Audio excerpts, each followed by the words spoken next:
Pada kesempatan yang berbahagia ini kita kembali mengulang kaji diri. Ya, siapa kita sebenarnya? Itu yang paling penting ya.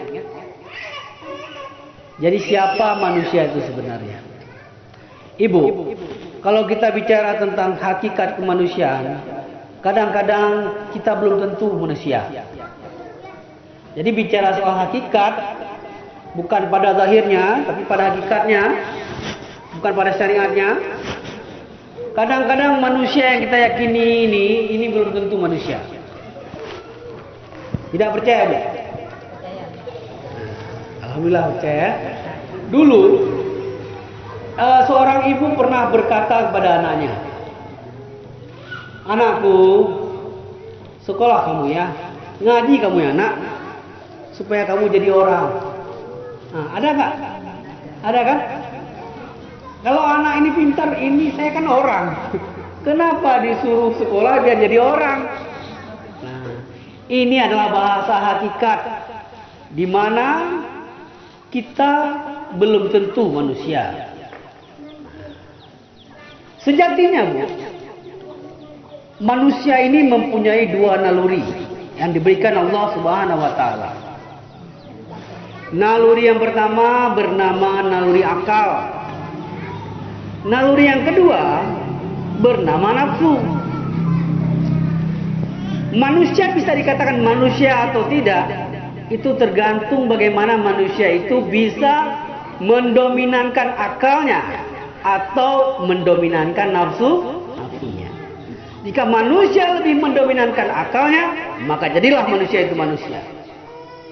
Tetapi manakala manusia hanya mengutamakan nafsunya semata-mata hidup di dunia ini, maka pada hakikatnya dia bukan manusia.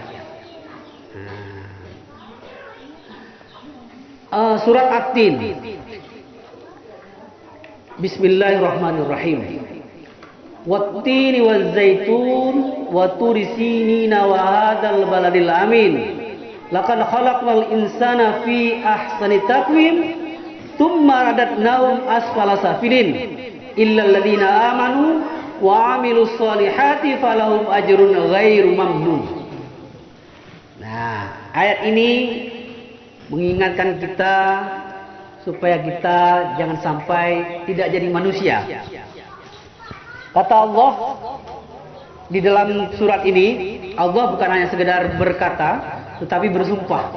Berarti penting sekali kan? Kita sudah bahas makna sumpah itu kan? Wattini waz-zaitun, demi buah tin dan buah zaitun. Yang buah tin dan zaitun ini nanti ada di surga ya. Ada beberapa buah yang masih ada di surga. Masuk tin dan zaitun. Wa turi sinina. Wa turi sinina, Bukit Tur. Bukit Tur Sina. Tempat Nabi Musa menerima wahyu. Demi bukit itu. Kemudian Baladil Amin, yaitu Makkah, negeri di mana di sana ada Ka'bahnya. Demi itu Allah bersumpah, laqad khalaqnal insana fi ahsani taqwim. Sungguh telah kami ciptakan manusia itu dalam bentuk yang sebagus-bagus bentuk. Jadi makhluk yang paling bagus bentuknya di dunia ini adalah manusia, insan ya. Summa radatnahum asfala safilin. Kemudian dikembalikan ataupun dicampakkan manusia ini ke dalam neraka Wailun. Wailun itu neraka paling bawah. Tempat yang sebawah-bawahnya. Illal ladzina amanu, kecuali yang tidak dicampakkan ya, yang paling bawah, padahal dia paling bagus kan tadi, tapi kalau waktu-waktu dia bisa dicampakkan ke tempat yang paling bawah, kecuali illalladzina amanu wa 'amilus sholihat, yang beriman dan beramal soleh. Yang beriman itu yaitu yang percaya kepada Allah dan Rasulnya, apa saja yang disampaikan Rasulnya. Wa 'amilus sholihat itu yang Islam itu. Karena arti Islam itu adalah beramal soleh, melaksanakan segala apa saja yang kita percayai tadi. Nah, oleh karena itu kita harus mendominankan akal kita ketimbang nafsu kita. Nafsu itu keinginan. Banyak sekali keinginan kita. Yang kadang-kadang nggak perlu pun kita ada-adain ya.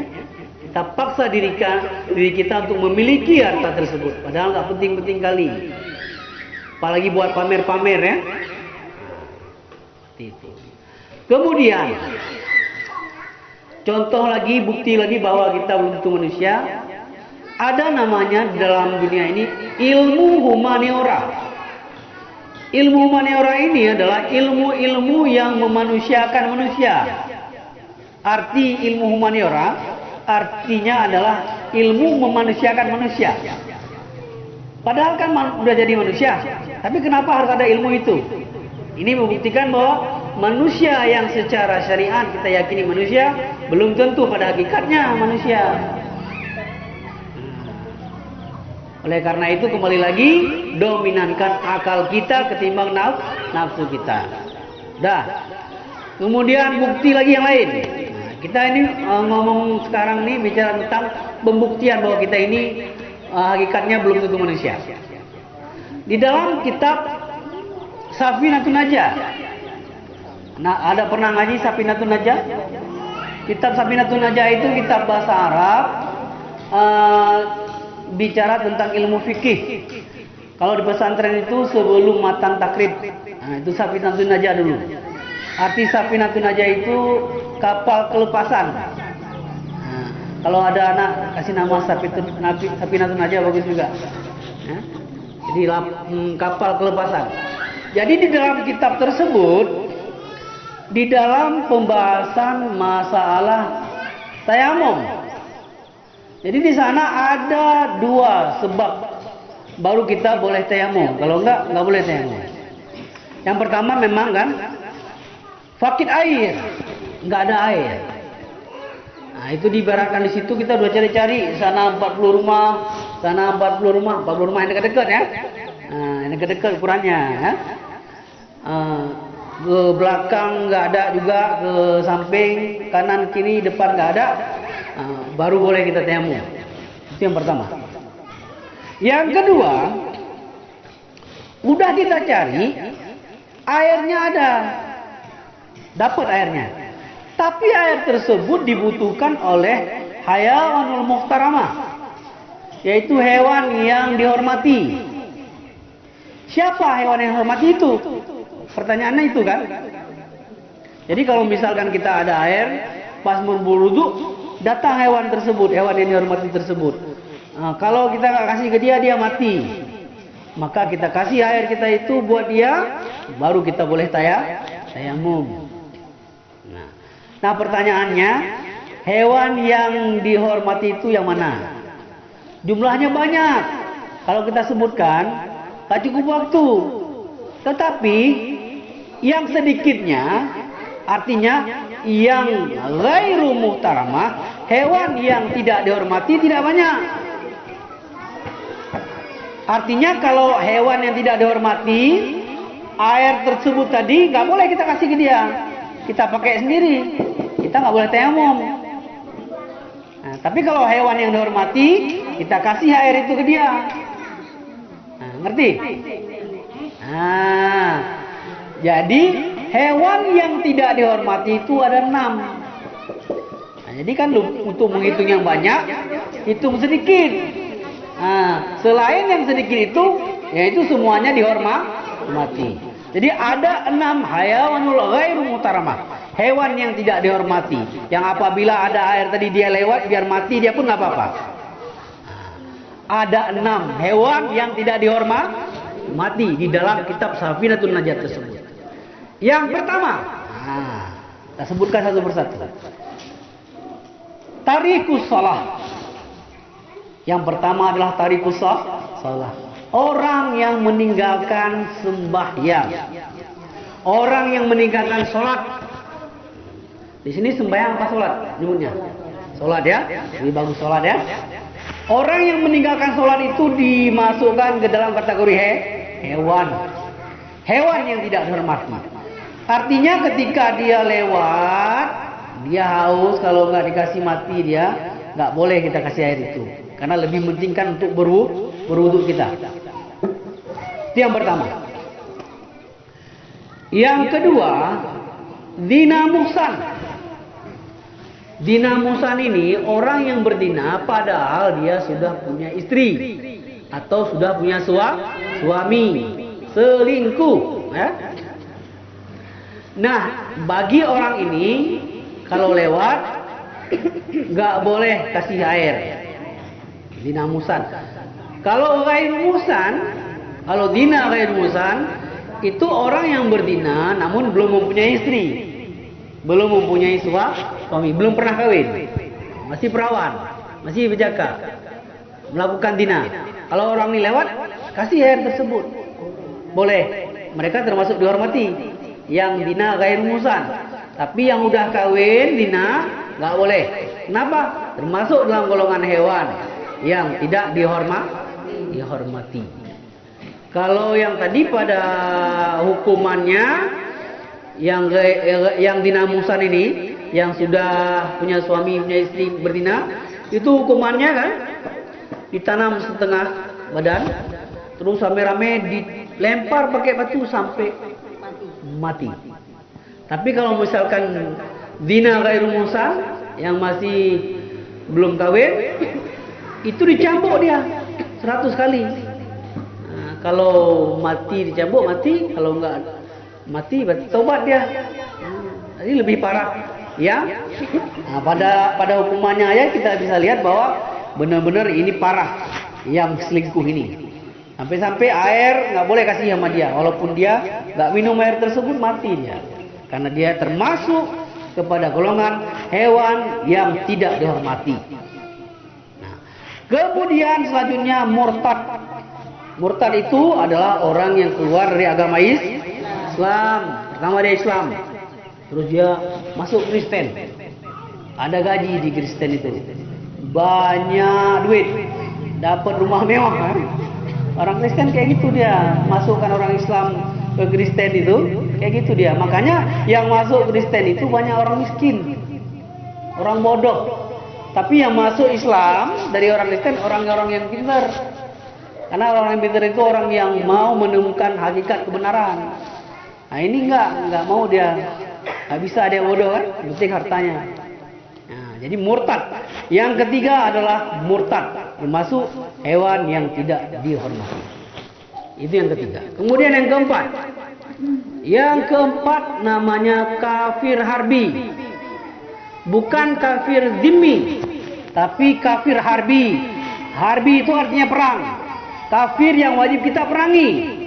Kenapa diperangi? Karena dia ingin merongrong akidah kita. Dan kita berjuang melawannya, kita mati syahid. Nah, jadi yang mati syahid itu yang dia berjuang membela agama, bukan membela negara saja, bukan membela daerah saja, tapi atas dasar keimanan.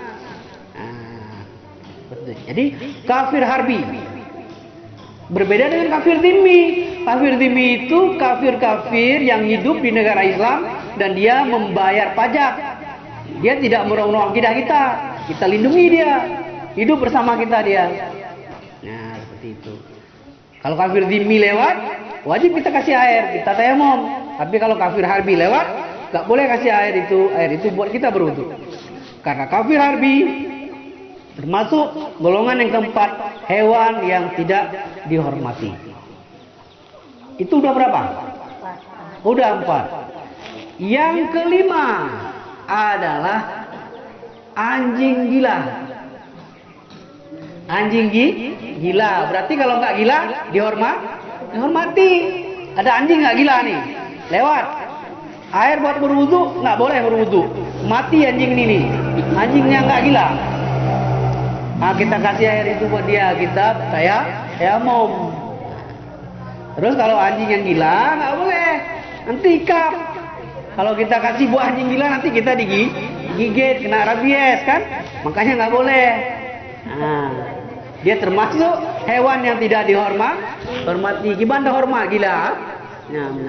Mana kita tahu tentu kayak gitu. Ada juga yang kita tahu dia itu Gimana bedanya? buas. Udah tahu buas dia.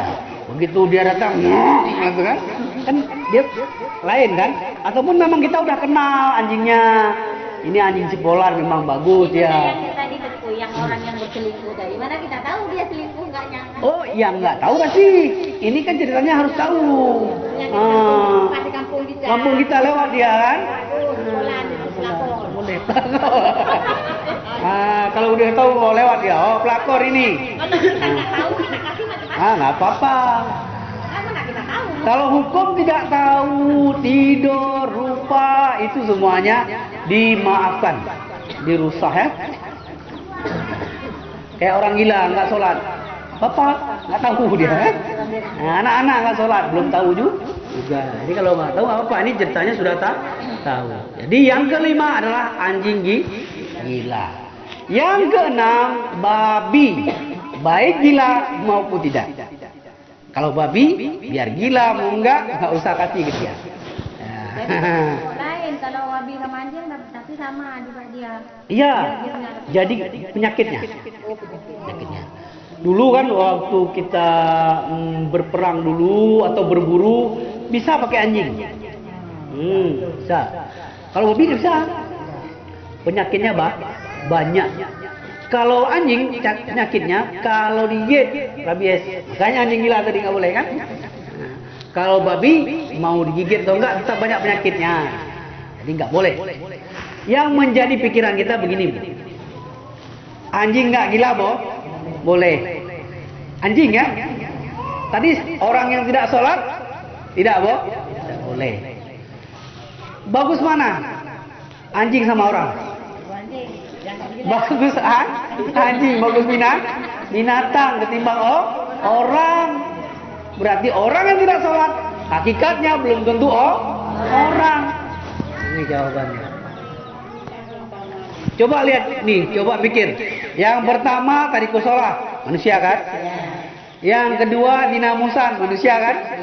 Yang ketiga murtad, manusia juga. Yang keempat kafir harbi, manusia juga. Baru kemudian anjing gila dan babi. Nah, di sini menunjukkan bahwa jika manusia mendominasikan nafsunya, maka derajatnya lebih hina daripada hewan. Summa radatnahu fi asfala safilin. Kemudian Allah campakkan ke tempat yang paling bawah, paling hina, bahkan lebih hina daripada hewan. Nah, oleh karena itu, mari kita beriman dengan sebenar-benarnya. Kemudian mari kita beramal soleh dengan sepenuh-penuhnya. Arti sepenuhnya apa? Yang kita amal itu kita harus tahu ilmunya. Gak boleh amal-amal saja, gak ada ilmu. Gak tahu ilmu, tanya sama orang-orang yang bisa kita tanya. Saya rasa untuk hari ini sudah dapat bawa pulang ya. Nah, sudah dapat bawa pulang. 6 buah itu menjadi cambuk buat kita untuk berpikir. Pada saatnya kita kadang-kadang lebih hina ketimbang hewan sekalipun. Jadi ibu sekalian, hanya itu saja yang dapat saya sampaikan di kesempatan yang berbahagia ini. Mudah-mudahan bermanfaat buat diri saya sendiri dan selebihnya buat ibu-ibu sekalian. Yang benar itu semuanya datang dari Allah Subhanahu wa taala. Dan yang salah dan silap itu datangnya dari saya. Oleh karena itu saya mengucapkan minta maaf yang sebesar-besarnya. Terima kasih atas segala perhatian. Mohon maaf atas segala kekurangan dan kesilapan. Usikum wa nafsi bittaqwallah. Wallahu muwaffiq ila aqwamit thoriq. Wassalamualaikum warahmatullahi wabarakatuh.